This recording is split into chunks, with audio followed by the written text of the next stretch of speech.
Fortaleza, Ju, se a gente falasse 4 rodadas atrás, 4 não, né? Porque, na verdade, há 4 rodadas atrás, o Fortaleza estava vencendo o seu primeiro jogo dessa sequência de 4 jogos. Mas às 5 rodadas, quando terminou o turno, né? Terminou o primeiro turno, Fortaleza estava com 15 pontos no campeonato, 15 apenas. Era o lanterna do campeonato. Era uma situação muito difícil de imaginar uma recuperação, mas o Fortaleza estava ali num período de mudança. Fortaleza foi, eu acho que talvez o terceiro clube com mais aquisições nessa janela, né? Nessa segunda janela de mercado. E fez aquisições pesadas, assim, não foi aquisições baratas e tal. Trouxe Otero, trouxe Galhardo, trouxe Pedro Rocha, Caio Alexandre, né, que foi o último contratado. Mas algumas peças entraram como uma luva, já entraram como titular, como a gente já vem citando aqui há um bom tempo. O Brits, o Lucas Sacha, né? Estabelecido assim, de maneira impecável no gol o Fernando Miguel. Então, o Fortaleza, nesse período, ele teve algumas modificações, né? Principalmente no seu sistema defensivo, mas também na maneira de jogar. Porque quando teve a saída do Pikachu, que obviamente seria uma perda daquelas perdas difíceis, né? De repor alguém assim no mercado, muito difícil encontrar um jogador parecido com o Iago Pikachu. Até mesmo, como a gente tinha falado aqui das outras vezes, essas semanas livres que o Fortaleza teve foi fundamental, principalmente por um nome que eu sempre falei, e eu venho falando já há um bom tempo, do Vojvoda, né? Que é um bom treinador. O Vojvoda é um bom treinador. Só que o Vojvoda, em meio aos jogos, ele não conseguia enxergar determinadas coisas. Então, até foi bom para o Fortaleza se desprender de determinados nomes do elenco, como foi o caso do Jussa, como foi o caso do Torres. Jogadores que o Vojvoda às vezes apostava e você via que não dava muita sequência. Por exemplo, só para dar um exemplo específico. Fortaleza contratou o David, o David que passou pelo Vitória recentemente, o David da hora, né? O jogador jovem e tudo mais, tinha ido, era para a Ucrânia ou foi para a Rússia? Eu acho que foi para a Ucrânia, né? É isso, Luca? É a Ucrânia, né? Qual? O David da hora, ele estava na O Ucrânia, David né? da hora estava no Metalist da Ucrânia. Metalist Na Kharkiv. Ucrânia, isso. E aí, quando ele, obviamente, saiu de lá por conta da guerra, quando o Fortaleza o adquiriu, se imaginava, devido aos problemas que o Fortaleza tinha, né, com os jogadores da frente, o próprio De Pietri, o próprio Torres, né, que não conseguiu ter uma constância, o David era um jogador que muitos torcedores queriam ver, pelo menos ganhar uma oportunidade. E o Vojvoda, ele não dava chance para esse cara. E aí, algumas coisas que o Vojvoda escolhia era muito contestado por conta disso. Então, eu acho que depois que teve esse período que o Fortaleza conseguiu ter aquela vitória importante contra o Cuiabá, mesmo não jogando tão bem, aquela vitória foi, assim, eu acho que vai ser daquelas vitórias que vai ficar marcadas como a grande recuperação do Fortaleza. Porque aquele jogo não foi ainda o ideal, longe de ser aquele time que o Fortaleza precisava ser, mas a partir do jogo seguinte, quando teve essa uma semana de trabalho, quando a gente viu o duelo contra o Inter, como a gente viu o clássico da semana passada, como a gente viu o jogo do meio de semana diante do Fluminense, e agora, né, nessa vitória diante do Corinthians, é a maneira de entender o jogo. Uma coisa que eu e o Luca a gente falava muito lá, assim, durante toda a temporada, assim, o Fortaleza nunca foi um elenco ruim. Então, quando se falava do Fortaleza, quando todo mundo falava do Fortaleza, dizia: o elenco do Fortaleza tá onde tá, mas não tem elenco para isso. Só que a gente sempre citava. O Bahia, ano passado, não tinha um elenco pior do que o Juventude, do que o Cuiabá. O Grêmio, menos ainda. Equipes de bom elenco caem, se não souber o que faz dentro de campo, de entender mecanismos que acontecem dentro de campo. E aí eu vou pegar uma situação que aconteceu durante o jogo hoje. Teve uma jogada no primeiro tempo que o Guedes recebeu uma bola do Ramiro pela esquerda. E aí o Guedes veio cortando para dentro da área. Nessa jogada tinha 3 jogadores do Fortaleza. Nenhum deles precisou ficar nervoso com aquela situação. Simplesmente cercou. E aí conseguiu tirar a bola de dentro da área. O que a gente via do Fortaleza do primeiro turno era um Fortaleza que não sabia chegar no jogador, como por exemplo o pênalti do Jussa, de maneira errada, as saídas do Boeck, como foi lá no jogo do Avaí, cometendo um pênalti, os erros de Max Wallace, às vezes do próprio Boeck. Então era um time que era instável, até mesmo que o Luca também sempre ressaltava, que era um ponto também até das principais peças, como o Crispim, o próprio Benevenuto, que sempre cometia uma falha, vez ou outra, entendeu? Então, quando o time não conseguia estar concentrado o suficiente para exercer, dependendo do contexto do jogo, uma partida em que você sabe o que vai encontrar, e aí eu vou pegar exatamente o primeiro duelo que foi entre Corinthians e Fortaleza, lá na Neoquímica Arena, do primeiro turno. O Fortaleza foi muito melhor do que o Corinthians. Fortaleza foi melhor do que o Corinthians. Só que o Fortaleza perdeu. No jogo de hoje, a gente não viu um jogo que teve muitas possibilidades, mas o ponto que eu achei, de novo, de inteligência do Fortaleza, como eu tinha destacado no duelo contra o Fluminense, Fortaleza não precisou fazer um jogo de igual para igual com o Fluminense. Fortaleza deixou o jogo realmente ser amarrado. E eu acho que esse era um ponto importante, até mesmo para o próprio Vojvoda, que sempre foi muito elogiado por ser um cara propositivo, de ir para cima, e eu tinha dúvidas se o Vojvoda, até eu cheguei a falar aqui das outras vezes, ele era o treinador ideal para fazer um outro formato de jogo. Um jogo muito mais burocrático, um jogo muito mais picotado, um jogo onde praticamente não está acontecendo nada. Nos 90 minutos hoje da Arena Castelão, que a gente viu, não teve muitas oportunidades, assim, de fato. Teve um pouco mais no segundo tempo, mas quando a gente olha os primeiros 45 minutos, você não via nem de um lado nem de outro as equipes com muitos espaços. O que é que Fortaleza fez? Eu vi novamente o Fortaleza tentar deixar o Corinthians desconfortável. Como é que você coloca o Corinthians desconfortável? Fora de casa, o Corinthians geralmente não joga muito bem. E ele, quando tenta jogar bem, não é tendo a bola. E o Fortaleza, por vezes, deixou o Corinthians com a bola. E eu acho que isso foi muito inteligente do Fortaleza. Deixa o Corinthians com a bola e vamos ver o que é que eles conseguem fazer. Então o Corinthians até ficou, em boa parte do primeiro tempo, dominando essa posse da bola, e o Fortaleza tentava, na recuperação de bola, criar algumas jogadas. Talvez o jogador do primeiro tempo que tenha conseguido, pelo menos conseguir dar uma sequência melhor de jogadas, foi exatamente o Moisés, que ele conseguia muitas vezes caminhar com a bola, até mesmo tentar uma jogada de mais efeito, mas não estava muito bem encaixado no meio de campo. O próprio Hércules estava perdendo muita bola no meio de campo, errando passe. Então foi um problema que eu senti do Fortaleza nesse primeiro tempo. Um time que não estava conseguindo construir jogadas, deixava a bola com o Corinthians e quando tinha essa bola acabava se atrapalhando. O próprio Romarinho eu senti ele um pouco sumido, embora tenha feito jogadas que amarelou jogadores do Corinthians. E quando a gente olha no grosso as chances criadas do primeiro tempo, foi mais em bolas paradas, né, em faltas. Uma delas batida pelo Capixaba, uma outra batida pelo Robson, se eu não me engano, foi Luca. E a terceira que foi batida foi exatamente pelo Moisés. Então, 3 faltas que, claro, você não tinha nenhum especialista ali, né? O Crispim não estava relacionado, o Otero ainda não teve muitas oportunidades. E nessa ideia inicial, quando eu olhei o primeiro tempo, eu falei, eu acho que o Fortaleza vai fazer esse jogo esperando o momento que comece a acertar alguma jogada de ataque. Então, quando a gente volta para o segundo tempo, o Corinthians até faz mudanças trazendo 2 titulares, Yuri Alberto e o Duqueiroz, né, para melhorar.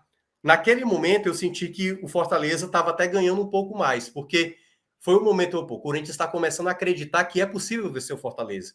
E é nesse momento que, quando eu olhava para o Corinthians, até porque eu acompanhei alguns jogos do Corinthians, o grande porém do Corinthians, que até quase ele tinha já cometido essa falha no primeiro tempo, teve uma saída de bola errada do Corinthians no primeiro tempo, que quase o Fortaleza acabou se atrapalhando com a bola, quase fez. Mas no segundo tempo, bastou o Fortaleza pressionar ali. Né? O Bambu é um zagueiro, né, do Corinthians muito fraco, de saída de bola. E a jogada do gol, ela, assim, antes de sair o gol, o Fortaleza já tinha criado pelo menos 2, 3 boas chances. Né? Assim, o Robson começou a se destacar, ele fez uma jogada na esquerda, em que ele passa pela marcação, toca no Romarinho, o Romarinho acaba finalizando para fora. Depois o Robson tenta chutar uma bola de fora da área, tal qual ele tinha feito o gol do ano passado contra o próprio Corinthians, em que o Cássio defende. E depois vem a jogada em que ele ganha uma disputa, era uma bola que estava na lateral, uma bola que é jogada ali para a entrada da área. Aí o Robson, né, curiosamente, acho que 3 minutos antes, Juliana, teve uma bola que foi para o Robson e ele foi tentar dar de calcanhar. E ele furou. E aí, na hora, o narrador lá da rádio falou o seguinte: Minhoca, eu tô achando que o Robson tá errando demais hoje. Eu falei, não, acho que o Robson é isso aí mesmo, entendeu? Não dá para achar que o Robson vai ficar fazendo um jogo de acesso, não. É jogo de erros. Mas uma hora ele vai conseguir encontrar uma jogada que pode ocasionar gol. E foi dito e feito, passou poucos minutos, vem a jogada. Ele briga, disputa essa bola, ele ganha do zagueiro, ele toca rapidamente ali para o Moisés, e aí, né, acaba tendo ali uma tabela entre os dois. O Moisés, e aí faz um golaço, assim, um golaço mesmo, Ju. Porque ele pega a bola, e aí aquela coisa, passou o Bambu lotado, não é uma frase, não é nenhum tipo de frase, enfim, com duplo sentido, mas o bambu passou lotado, Meu Deus. deixou o bambu no chão, né, Luca? Deixou o bambu no chão. E aí, na hora, ele limpou a perna Ó, direita e o fez. Crisman botou aqui no chat interno da gente, né? A Lá piada do ele. Silvio Santos. Não, lá ele. Ah, lá ele. Só para garantir. Silvio Santos perguntaria. E o bambu? Pois é. E o bambu passou direto, e aí o Moisés fez um belíssimo gol. Assim, gol mesmo de um jogador que tem sido muito importante. Se eu não me engano, e o Luca pode me corrigir, ou pode falar quando ele for explicar, se eu não me engano, acho que é o terceiro jogo do Fortaleza com vitória, tendo o gol dele. Tendo o gol, algo que o Robson foi muito determinante. E aí, para fechar, até para passar para o Luca, uma coisa que foi me perguntada também no pós-rádio, o Breno até me perguntou, Minhoca, Breno Rebouças, o Luca conhece muito bem, ele até falou o seguinte, Minhoca, você não acha que o Moisés está se tornando o principal jogador do time agora? Eu falei, tá, né, com a saída do Pikachu, tá, mas eu acho que tem uma coisa mais relevante ainda do que o bom momento do Moisés. O Fortaleza, de boa parte dessa temporada, até ter de novo essa boa sequência, esse momento agora, eu olhava para o Fortaleza de antes, eu via às vezes um lapso do Moisés e eu via muito uma dependência do Pikachu. Então, a maioria dos jogos, o começo do Fortaleza na Libertadores, boa parte dos jogos da Copa do Brasil, jogos do Campeonato Cearense, da Copa do Nordeste, era um gol do Pikachu, era um passe do Pikachu. É ficar preso a um atleta só. Hoje, o Fortaleza, Ju, ele já começa a ter pilares, o que era o Fortaleza do ano passado. O Fortaleza do ano passado, ele tinha exatamente o Benevenuto sendo destaque, ele tinha o Crispim sendo o destaque, o próprio Robson, o David. Então, assim, tinham vários atletas, o Ederson, que era muito importante. Então, assim, tinham vários atletas que eram fundamentais para esse momento, porque acontece. O Fortaleza de 2019, o torcedor também há de lembrar, houve momentos que houve um revezamento. Houve um momento que o Wellington Paulista era o principal nome, que o Oswaldo era o principal nome, que o próprio Romarinho era o principal nome. Então é muito importante você ter não só um atleta muito bem, você precisa ter um time, pelo menos 2, 3, 4 peças, tendo uma boa recuperação. E é o Fortaleza de hoje que eu considero. Sacha muito bem, Brits muito bem, Fernando Miguel passando segurança na defesa, o ataque ali com Robson e próprio Moisés dando certo. Então eu acho que esse é o ponto principal. O Fortaleza está crescendo como time. E é esse momento, não à toa, né, destacando, o Fortaleza, não à toa, é a melhor campanha do retorno. Claro, não quer dizer nada, o Fortaleza ainda está na 13ª colocação, mas em 4 jogos, 4 vitórias e não tomou nenhum gol. Queira ou não, é um trabalho que está se desenvolvendo e aí muito mérito para o Vojvoda em conseguir enxergar o melhor equilíbrio para a equipe. Luca, vai que é tua agora. Obrigado, Ju. Eu tô só olhando pela metade, eu não consigo ver o chat porque o computador, infelizmente, não tá colaborando. Não, relaxa. Qualquer coisa aqui eu trago as perguntas para você responder. Eu agradeço, Ju, agradeço. E para complementar o que o Minhoca falou, né, realmente é o 4º jogo seguido que o Robson colabora, né? Ele fez o gol da vitória contra o Cuiabá, ele fez um dos gols contra o Inter, e tanto no clássico quanto hoje ele deu assistência para o gol do Moisés, né? Então o Robson ele cresce muito nesse momento do campeonato, é um atacante de muita entrega.